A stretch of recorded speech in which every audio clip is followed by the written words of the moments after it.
Would you like a second opinion on your diagnosis? Please send your analysis and medical history to Visit at QS24.TV, and our Chief of Medicine, Miss Petra Wiechel, will analyse them for free and anonymously in our new series Visit. For more information, visit QS24.TV.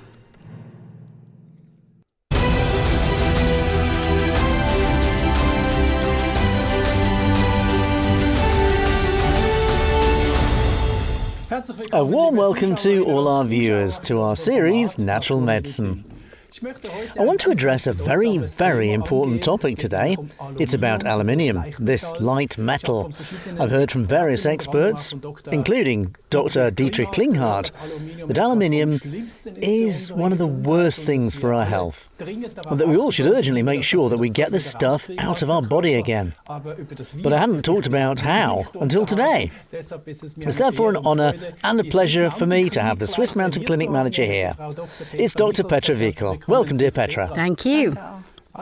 Well, in this show, I came to the end with Dietrich when it came to how do I get aluminium out again, or what are the consequences of aluminium in the body if I don't take it out?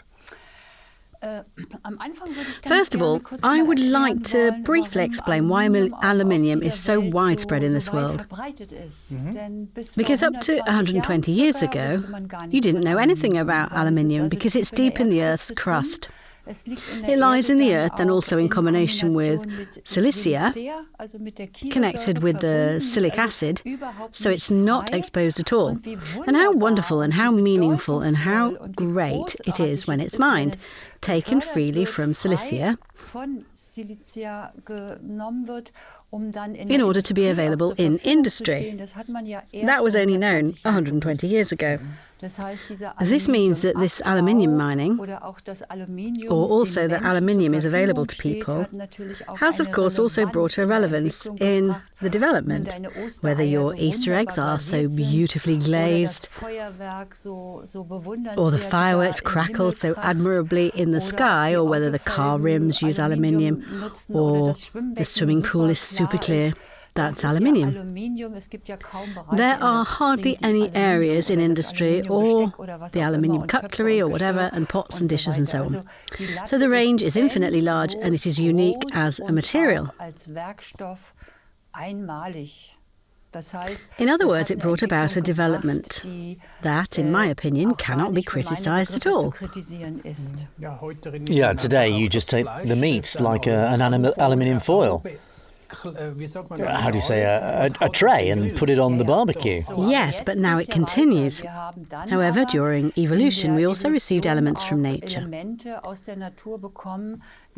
such as magnesium and calcium, which are essential for the organism today, and ultimately have an evolutionary task. You can't do without magnesium and neither without calcium. Calcium is responsible for cell membrane electricity, and all of these things, and for the bones it is of value and use too. Aluminium, as a light metal, reaches us as human beings in the most varied of forms. This can be through food, it can be through cosmetics, and it can be through medication. 475 medicines contain aluminium chloride.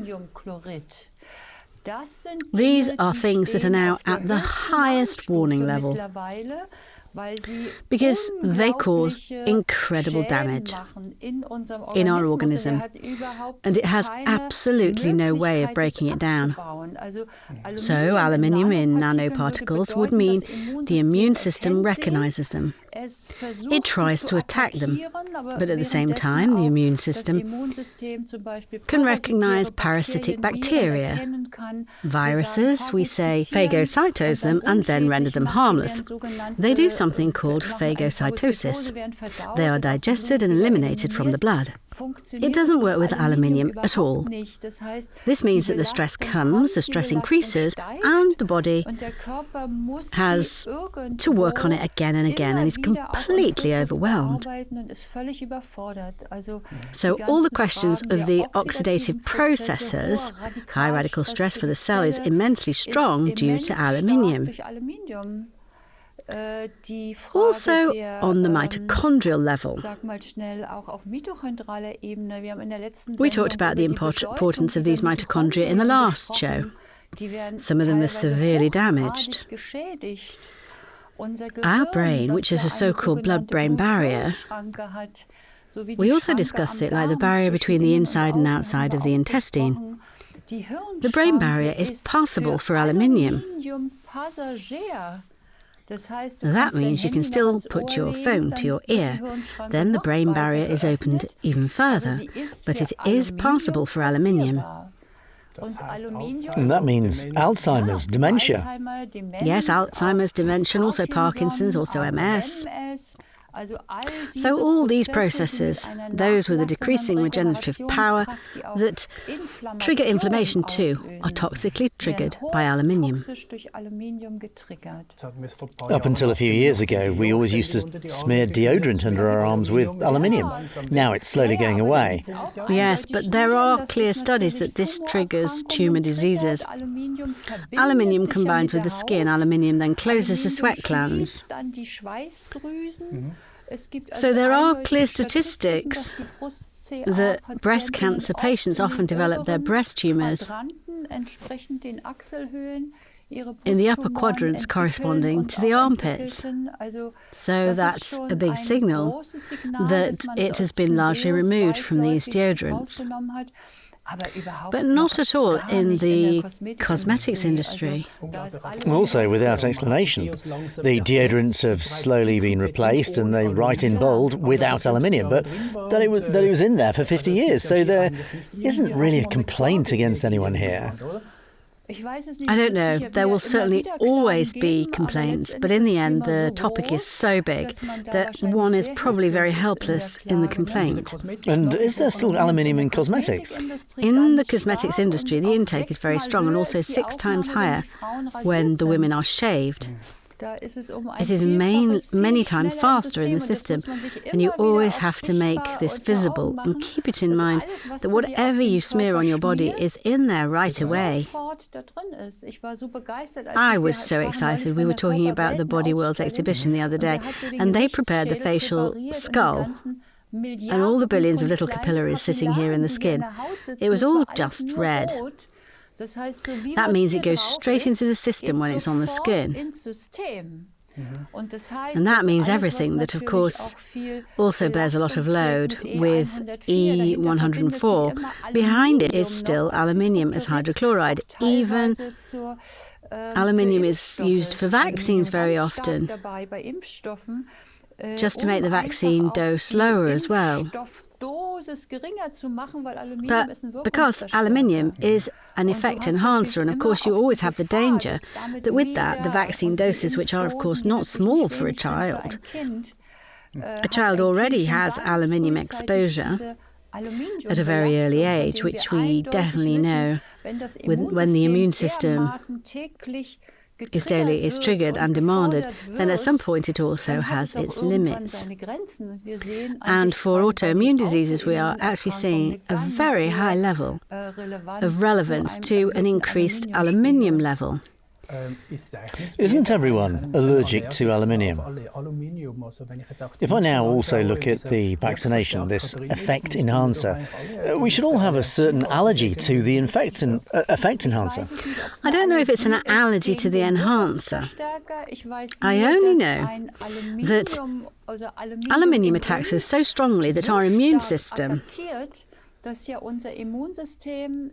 I always call it the guardian angel, and the guardian angel wants to protect us, but the guardian angel is confronted with a substance that it cannot recognise. That means it is constantly on standby, so that if there is an allergen tomorrow, and that could be normal flower pollen, it absolutely overreacts because it can no longer differentiate between the foreign and the body's own. And for the last 50 years, Hashimoto was unique. Today, it is every 3rd or 4th woman. And we have autoimmune diseases, the number of which has increased to 180. These are immune processes that are simply completely overwhelmed. And of course, then there is an antibody production, where I say today, maybe it is also homemade. Let's not look at it medically. Shouldn't we be more informative? Don't we also have to ban this politically, because it doesn't belong in cosmetics, nor in a vaccine, nor on the till receipt either. A cashier touches a receipt 25,000 times. So they pick up so much aluminium, like maybe someone else has a chance in a month.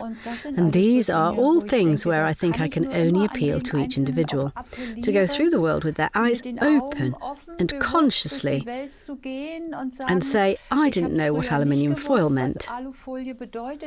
But if you still wrap food in aluminium foil or put aluminium foil on the barbecue with lemon on top, well, beautiful, then bon appetit. So I wouldn't do that for myself.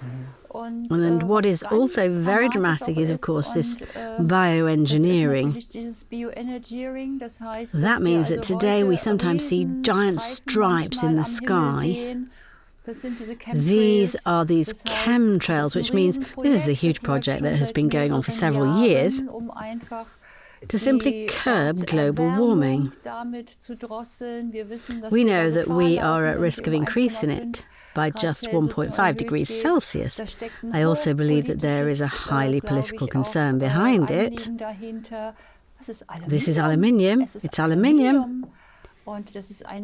We inhale it, don't we? Of course. ETH Zurich recorded that once. Yes. Aluminium, barium, strontium's in there. Exactly. And of course, that's where I say these are such invisible dangers that we shouldn't even notice. But you see that very clearly. When the heaven has such long kerosene streaks that don't actually change quickly. It's gotten better over the last few months. Well, there was nothing in the sky either, and they probably didn't spray that much either. But I just wanted to say it's always the dose that makes the poison.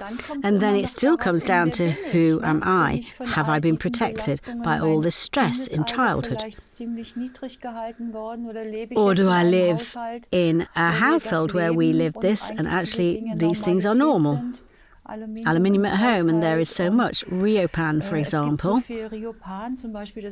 This is a stomach remedy against gastric acid that contains aluminium chloride.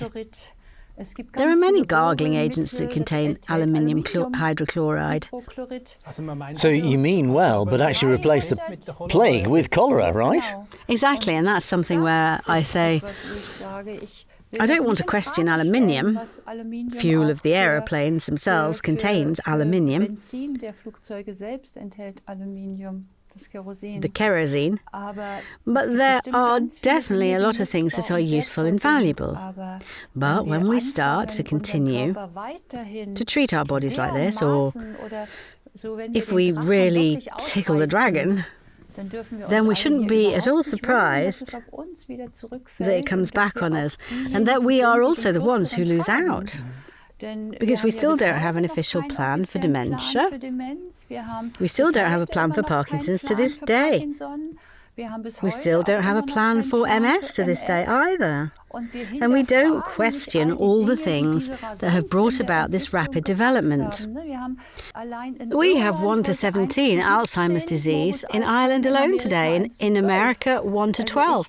Well, I can hardly breathe air properly anymore. If I only roughly imagine it, it should be a sword of Damocles that remains for humanity, and we don't care about all the things we know about. And there are enough studies, there are hundreds of publications who name this connection with aluminium. So we're talking about elephant problems, but at the moment we actually only have a little mouse problem, and then the whole world stands still. But we're not talking about this big elephant at all. It's not even a mouse problem. If I speak a sentence now and make a period, then there is room for 10,000 bacteria on this period. But again, by 10-digit higher viruses, So please don't dramatise something that has also contributed to our evolution somehow. Viruses are an important part of us, and I don't want to expand on that now. But you're absolutely right. The attention is more and more steered away from the main issues of this time. Kind of understandable too, isn't it? That the economy is not supportive to uncover the problem. It's not possible, is it? Exactly. Well, should we go back to aluminium? How do you really get it out of your body? First of all, aluminium itself is a light metal that can also be bonded. And this bond is easiest when I take in high silica. And silica is not the same either. We tried it for a long time also with bamboo silica, also available in capsule form, but the most valuable form is actually healing water, which contains a lot of silica. And I googled it. So these healing water associations in Switzerland have several healing waters, Razuns, for example, and 2 or 3 others. They have a 30%, 40% content of silica. That means a bottle of healing water every day would substantially give aluminium the chance to bond. This is the best form to start with to reduce the aluminium content. So great marketing for this company, but I've never heard anything like it. Exactly, and then you can print out the table, and then you can see exactly in Switzerland which have a high content of silica. Please don't do that 365 days a year either, but introduce phases of drinking cures from time to time, and again and again for 6 weeks, and then take a break again. But most importantly, when draining aluminium, please don't underestimate that it can also be done through the skin. For example, an alkaline bath. This builds a pH of 8.5. In the blood, you have 7.4. Brush the skin vigorously beforehand, 90 minutes once a week. Eliminates through the skin. The skin is one of the largest organs. The other thing is that you shouldn't even start a detox if you don't know yourself what your own detox capacity is, because aluminium has to be made renal accessible by the liver somehow. That's why I need to know how my detoxification works. The liver has 2 major detoxification phases, which in turn are dependent on zinc, selenium, glutathione, certain amino acids, and above all selenium and zinc.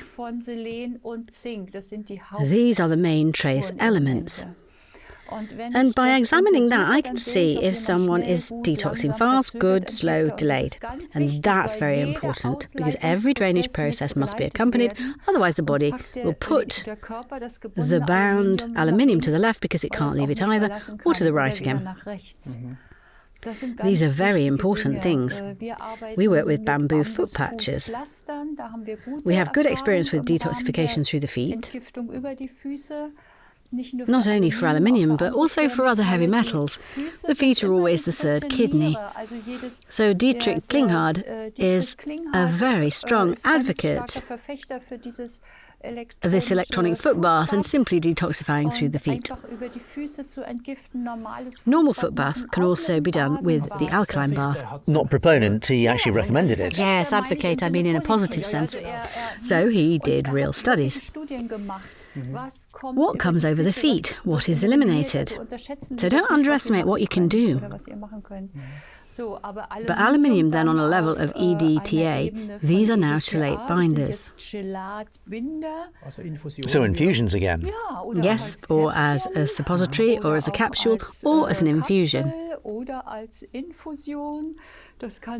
That can bind aluminium very, very well. You don't measure aluminium in the blood. Aluminium is measured in the urine, and then it is mobilized with EDTA, for example. And of course, not only binds aluminium, but also lead and other heavy metals. But then you can very nicely retest this discharge in the urine. You don't have the statement how much in the urine, but you check your detoxification in the urine and the detoxification is a process that often develops over weeks, months, sometimes years. which incidentally also happened to me over weeks, months and years. And I only get sick when my body can no longer somehow keep stress in balance. And after a while, these are sometimes really great and interesting observations of how well processes regenerate. I believe that as doctors, we also have a great responsibility to protect the body and thus protect you as a patient. And then I only give in a little when I see that the body has been able to stabilise itself. Then I'm also willing to do less, to increase the intervals between the infusions, but never before, please. Because otherwise I can't protect you at all, because I have to take care that you can withstand this load in the long term. And I can't keep track of what's actually being added every day. It depends on where you live, on your holiday, on your own way of life. And there is accumulation every day without us even remotely thinking about it. I can decide, do I buy the deodorant? Do I buy organic goods? Do I buy less but higher quality? I can do so much. But it's usually like this, that there was also a Bronze Age and an Iron Age. I think we're in it now, and don't underestimate that the evolution isn't finished here at all. In evolution, there's always a species that went from the world that has not adapted. We see that the aluminium loads alone and heavy metals can also trigger themselves. Now the amalgam is added, now that is added, now there are also the great tattoos. Colour tattoos all go into the lymphatic system. This is a trigger that the body easily tolerates in the long term, and which one really has to recognise medically at an early stage, so that they also get enough time to get rid of these burdens. And apheresis would also be a focus, where we can, of course, also filter out aluminium and things. But I don't really want to tell you that apheresis is essential. I can also improve it through many small things. Exactly. But this sentence that sticks in my head is when we want to grow old healthy and also want to firmly assume that the head is okay, then this aluminium should just come out. Would you agree to this sentence? Yes, 100% I would agree. It makes me incredibly sad that with all these diseases, we know nothing.